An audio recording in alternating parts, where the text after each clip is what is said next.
Salam sigap dan shalom.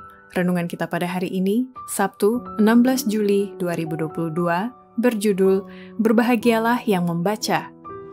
Ayat intinya terdapat di dalam Wahyu 1 ayat 3. Berbahagialah ia yang membacakan dan mereka yang mendengarkan kata-kata nubuat ini, dan yang menuruti apa yang ada tertulis di dalamnya, sebab waktunya sudah dekat.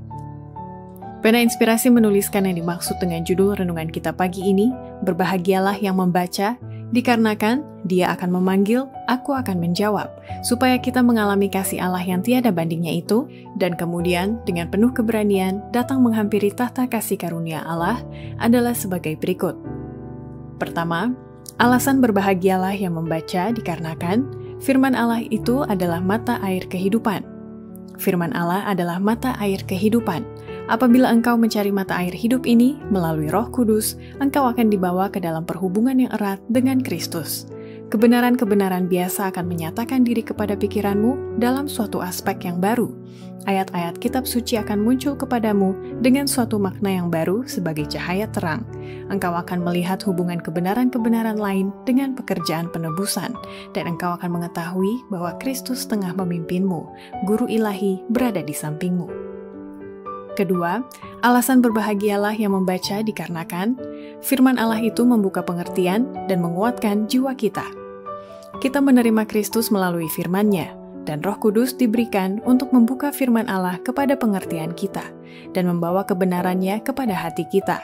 Kita harus berdoa hari demi hari, agar apabila kita membaca firman-Nya, Allah akan mengutus Roh-Nya untuk menyatakan kepada kita kebenaran yang akan menguatkan jiwa kita untuk keperluan hari itu.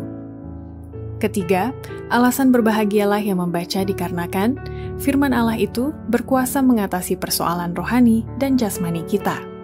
Setiap janji dalam firman Allah melengkapi kita dengan pokok persoalan untuk berdoa, menyampaikan kata Allah yang dijanjikan sebagai jaminan kita. Berkat rohani apa saja kita perlukan adalah hak kita untuk memintanya melalui Yesus. Dengan kesederhanaan seorang anak, kita dapat mengatakan kepada Tuhan apa sebenarnya yang kita perlukan.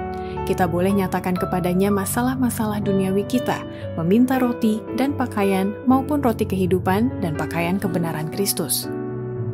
Keempat, alasan berbahagialah yang membaca dikarenakan dalam firman Allah itu ada kuasa dan kehidupan Yesus jika kita menerima firman itu dalam iman.